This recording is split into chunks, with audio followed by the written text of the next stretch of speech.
আসসালামু আলাইকুম dear students, আশা করি সকলে অনেক ভালো আছো। আমিও মোটামুটি অনেক বেশি ভালো আছি। আজকে আবারও প্রতিদিনের ন্যায় তোমাদের মাঝে এসে উপস্থিত হয়েছি ইংরেজি গ্রামারের ছোট্ট একটা টপিকস নিয়ে কথা বলার জন্য। আসলে যে জিনিসগুলো না জানলে কোনোভাবে ইংরেজি জানা সম্ভব নয়, ইংরেজি গ্রামার জানা সম্ভব নয়, তার এই ধারাবাহিকতায় ইংরেজি ছোট্ট একটা টপিকস। আজকে আমার আলোচনার বিষয় হলো পার্সন। পার্সন মানে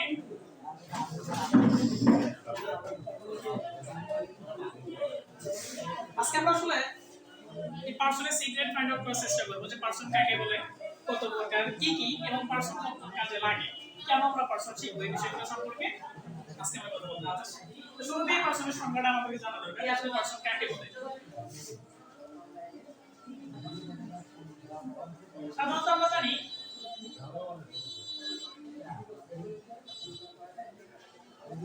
কোন সেন্টেন্সে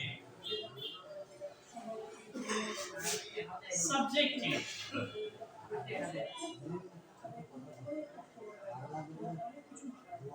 ভিন্ন ভিন্ন রূপে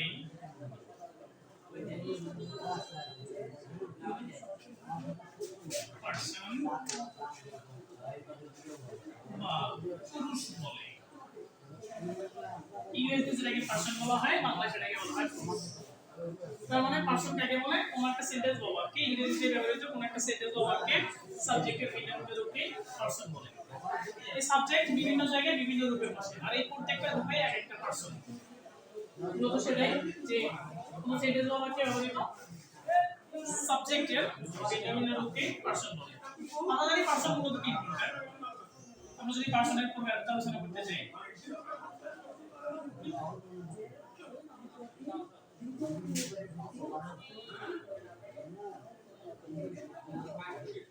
পার্সন মূলত তিন প্রকার। প্রথমত পাচ্ছি আমরা ফার্স্ট পার্সন,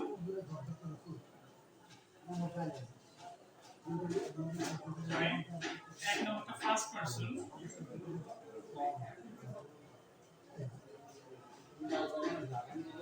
দুই নম্বর সেকেন্ড পার্সন, তিন নম্বরে থার্ড পার্সন। ফার্স্ট পার্সন মানে উত্তম পুরুষ,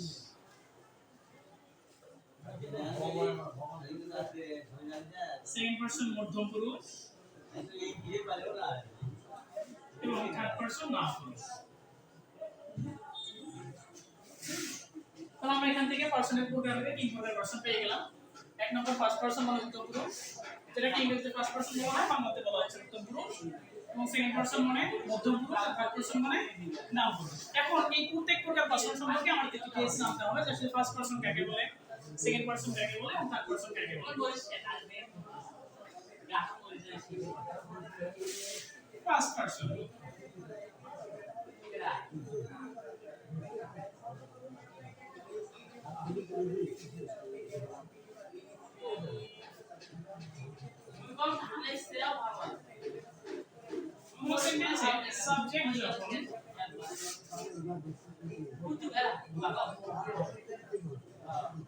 সাবজেক্ট যখন নিজেই নিজের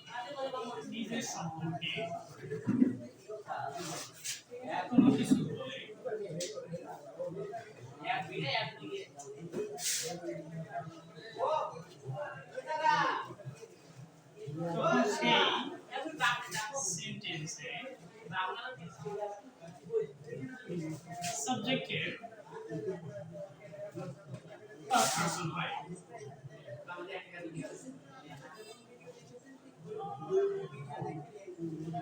প্রিয় শিক্ষার্থীবৃন্দ, এখানে এক্সেলগুলো দেখতে পাচ্ছ।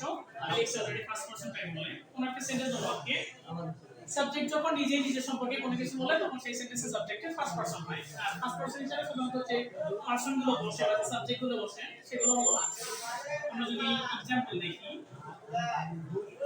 যেমন I, we, me, our, ours, etc.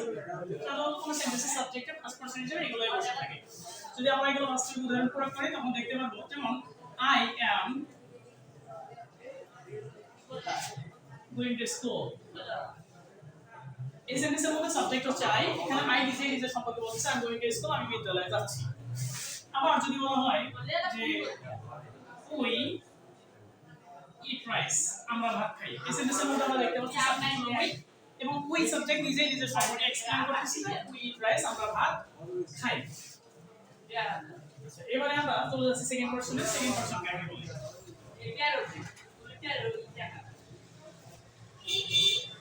Second person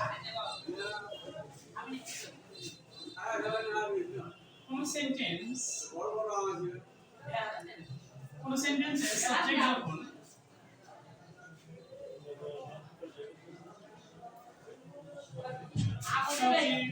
উদ্দেশ্য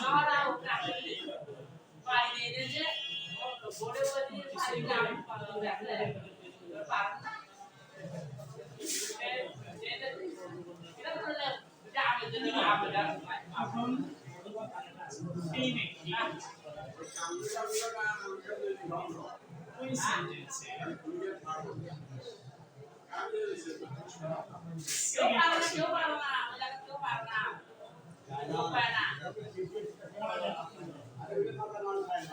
শিক্ষার্থীবৃন্দ তোমরা নিশ্চয়ই দেখতে পাচ্ছ সেকেন্ড পারসন কাকে বলে আমি অলরেডি বলে দিয়েছি। কোন সেন্টেন্সে সাবজেক্ট কাউকে উদ্দেশ্য করে কোনো কিছু বলে, সেই ব্যক্তি যদি ওই সেন্টেন্সে উপস্থিত থাকে তাহলে ওই ব্যক্তি ওই সাবজেক্ট ওই সেন্টেন্সের সেকেন্ড পারসন হয়। এখন আমরা সেকেন্ড পারসন হিসেবে শুধুমাত্র সেন্টেন্সের যে সাবজেক্টগুলো ব্যবহৃত হতে পারে সেগুলো সম্পর্কে একটু দেখি। ইংরেজিতে যদি আমরা এক্সাম্পল দেখি তাহলে দেখা যায় যেমন your and yours etc এগুলো সাধারণত কোনো সেন্টেন্সে আমরা এখানে যদি বাস্তব উদাহরণ দেখি আমরা দেখতে পাবো যেমন আমরা যদি বলি you are good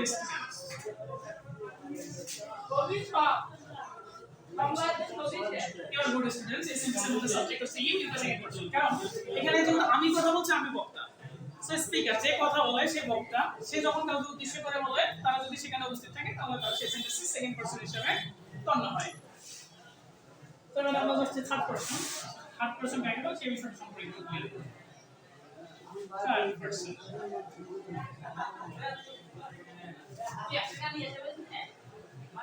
কোন সেন্টেন্সে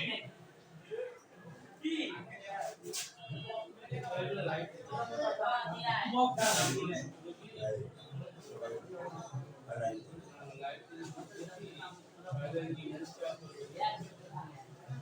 কাউকে উদ্দেশ্য করে কোনো কিছু বলে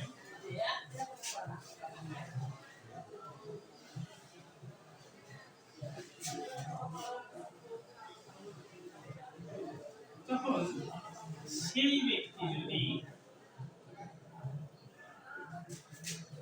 সেখানে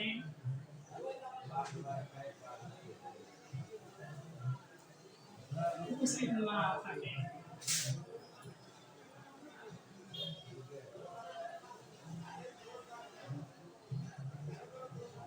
তাহলে সেই ব্যক্তি ওই সেন্টেন্সে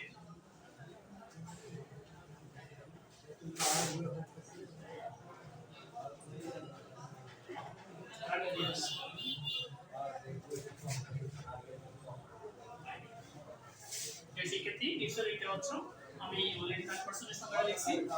কোন সেন্টেন্সে বক্তা যখন বক্তা সাবজেক্ট যখন কাউকে উদ্দেশ্য করে কোনো কিছু বলে তখন ওই ব্যক্তি যদি ওই সেন্টেন্সের ওই একটা ওই সেন্টেন্সের মধ্যে কিংবা ওই জায়গায় বা ওই স্থানে উপস্থিত না থাকে তাহলে ওই সাবজেক্ট ওই সেন্টেন্সে থার্ড পারসন হিসেবে গণ্য হয়।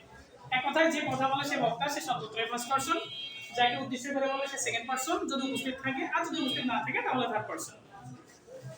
আমরা দেখি শুধু থার্ড পারসন হিসেবে কোন কোন সাবজেক্টগুলো থাকতে পারে।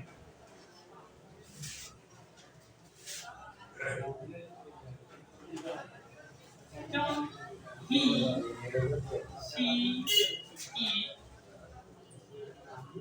রহিম, করিম, সুমি,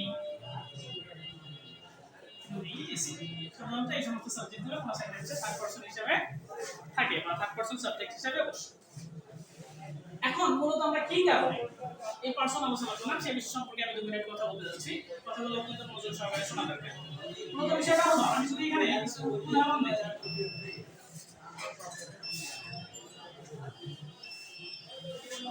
এটা কি বন্ধ বন্ধ হবে না? শিক্ষার্থী বিন্দু বিদ্যুতের গোলকের কারণে কাছে একটু একটু সমস্যা হলো, সেজন্য আমি আন্তরিকভাবে ক্ষমা চেয়ে নিচ্ছি। যেটা বলতেছিলাম যে আসলে পার্সন একটা সেন্টেন্সে পার্সন আমাদের কেন জানা দরকার, আমরা কি কারণে পার্সন জানবো সেই বিষয়টা সম্পর্কে আমি কথা বলতে যাচ্ছি। আশা করি সব অত্যন্ত মনোযোগ সহকারে আমার কথাগুলো শুনবে। আমরা এখানে তিনটা সেন্টেন্স দেখব। শুরুতেই আই ইট রাইস, আমি ভাত খাই। এই সেন্টেন্সের সাবজেক্টটা ফার্স্ট পারসন। আবার হি ইটস রাইস, সে ভাত খায়। আবার দে ইট রাইস, তারা ভাত খায়। এখানে আমরা তিনটা সেন্টেন্স দেখতে পাচ্ছি। শুরুতেই প্রথম যে সেন্টেন্সটা দেখতে পাচ্ছি এটা সাবজেক্ট হলো আই, তার মানে ফার্স্ট পারসন। এরপর একটা ভার্ব দেখতে পাচ্ছি যেটা ইট, এবং সর্বশেষ যেটা দেখতে পাচ্ছি সেন্টেন্স লাস্ট অপশনে সেটা হলো অবজেক্ট, তার মানে সাবজেক্ট ভার্ব অবজেক্ট। সেখানে আই ইট রাইস, আমি ভাত খাই, assertive sentence, present indefinite tense. He eats rice, সে ভাত খায়। এখানে he the subject, eats the verb, rice the object. এটাও অ্যাসার্টিভ সেন্টেন্স এবং সেই সাথে প্রেজেন্ট ইনডেফিনিট টেন্স।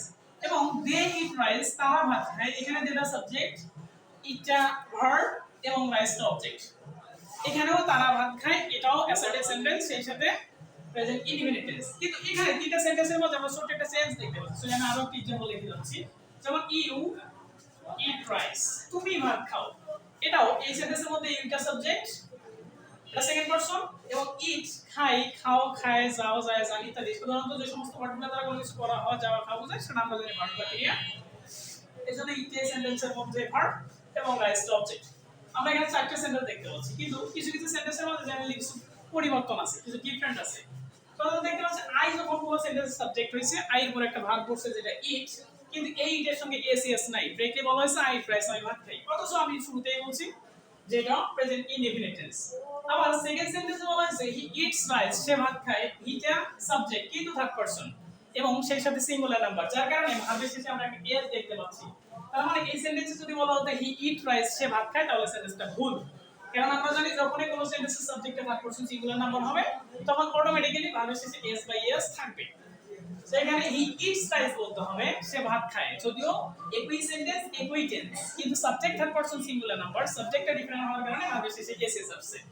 এবং এর পরের সেন্টেন্সে আমরা দেখতে পাচ্ছি দে ইট রাইস, তারা ভাত খায়। এটাও আমি বলছি একটা অ্যাসার্টিভ সেন্টেন্স, শেষে অ্যাফার্মেটিভ এবং প্রেজেন্ট ইনডেফিনিট টেন্স। অবশ্য ভার্বের শেষে এস এস নাই। এখানে পার্থক্যটা কোথায়? এখানে পার্থক্য হলো যদি কোনো সেন্টেন্সের সাবজেক্টটা থার্ড পারসন প্লুরাল হয় তাহলে ভার্বের শেষে এস এস হবে না। সো এটা জেনারেলি সেন্টেন্সটা কারেক্ট। এবং এরপরে যেটা দেখতে পাচ্ছি এখানে ইউ ইট রাইস, তুমি ভাত খাও। এই সেন্টেন্সের সাবজেক্টটা সেকেন্ড পারসন হওয়ার কারণে ভার্বের শেষে কখনো কোনো এস এস হয় না, যার কারণে ইউ ইট রাইস এটাও জেনারেলি কারেক্ট। এই সেন্টেন্সটা কোনো ভুল নেই। তাহলে আজকে আমরা কি বুঝতে পারলাম এখান থেকে, যে যদি কোনো সেন্টেন্সের সাবজেক্টটা থার্ড পারসন সিঙ্গুলার নাম্বার হয় তাহলে অটোমেটিক্যালি ভার্বের শেষে এস এস হয়। আমরা আগে কিছু एग्जांपल দেখি। যদি এখানে আমরা বলি যে আই গো টু স্কুল, আমি বিদ্যালয়ে যাই। সাবজেক্ট যদি আই আছে যেহেতু তার কারণে ভার্ব গো বসছে, এখানে গোর সঙ্গে এস এস বসে নাই। কিন্তু আমি যে সাবজেক্টটা চেঞ্জ করে দিয়ে এখানে একটা মেইন নাম দিলাম, সাপোজ যে সুমি, এবং একই সেন্টেন্স যদি আমি এখানে লিখি সুমি গো টু স্কুল, তাহলে এই সেন্টেন্সটা ভুল হবে। কেননা এই সেন্টেন্সের সাবজেক্টটা সুমি এবং থার্ড পারসন সিঙ্গুলার নাম্বার। কি কারণে থার্ড পারসন হলো? আমি বলছিলাম যখন কোনো সেন্টেন্সে বক্তা কাউকে উদ্দেশ্য করে কোনো কিছু বলে তখন সেই ব্যক্তি সেই বস্তুটা যদি ওখানে উপস্থিত থাকে তাহলে সে সেকেন্ড পারসন হবে, আর যদি উপস্থিত না থাকে তাহলে থার্ড পারসন হবে। এখানে আমি কথা বলতেছি, আমি ফার্স্ট পারসন এবং তোমরা যারা আমার কথাগুলো শুনতেছো সেকেন্ড পারসন। কিন্তু আমি কথা বলতেছি সুমিকে নিয়ে, সুমি নামের কোনো মেয়ে এখানে উপস্থিত নেই। সো আমরা এখানে বলতে পারি সুমিটা থার্ড পারসন, এবং সুমি যেহেতু একজন যার কারণে third person singular number. So আমরা এতটুকু জানি যখন কোনো সেন্টেন্সের সাবজেক্টটা থার্ড পারসন সিঙ্গুলার নাম্বার হয় তখন ভার্বের শেষে অটোমেটিক্যালি এস এস হয়।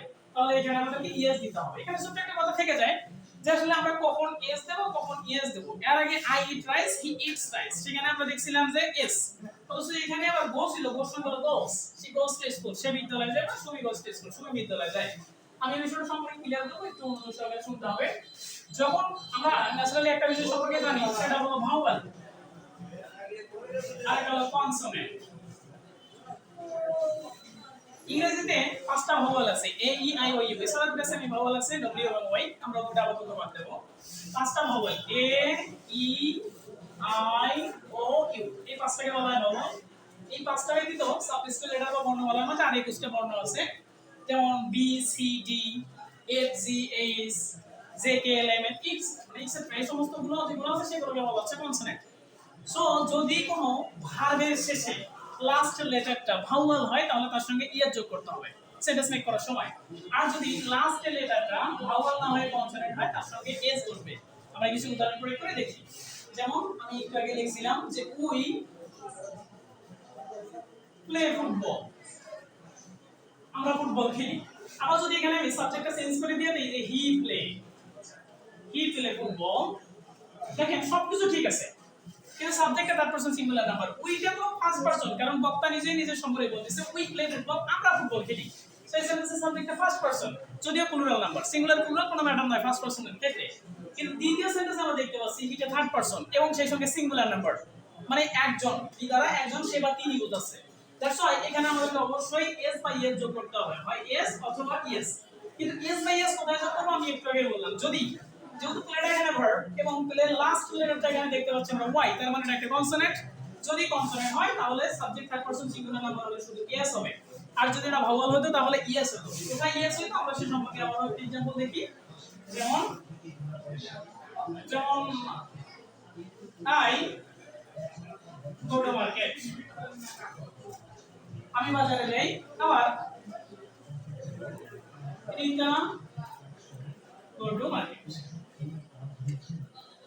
রিতা বাজারে যায়। এই শিক্ষার্থীরা এখানে দেখো সুন্দরভাবে লেখা যাচ্ছে এই সেন্টেন্সের সাবজেক্ট আই ফার্স্ট পারসন এবং সিঙ্গুলার নাম্বার, যার কারণে ওর সঙ্গে ডিরেক্টলি গো ভার্ব বই আছে আর সঙ্গে এসএস হয়নি।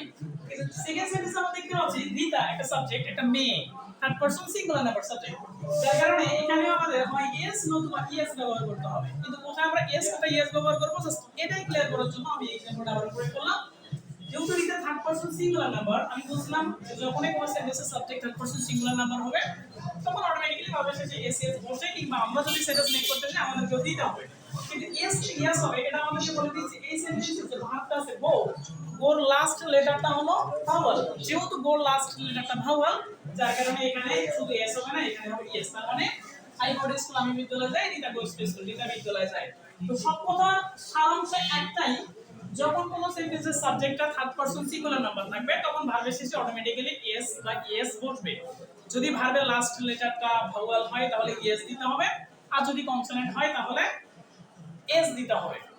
আর যদি কোনো সেন্টেন্সের সাবজেক্ট ফার্স্ট পারসন সিঙ্গুলার কিংবা প্লুরাল, সেকেন্ড পারসন অথবা থার্ড পারসন প্লুরাল হয় তাহলে ভার্বের শেষে এস এস হবে না। কেবলমাত্র একমাত্র থার্ড পারসন সাবজেক্ট হলেই ভার্বের শেষে এস এস হবে, কিন্তু শর্ত হলো থার্ড পারসন সিঙ্গুলার নাম্বার হতে হবে।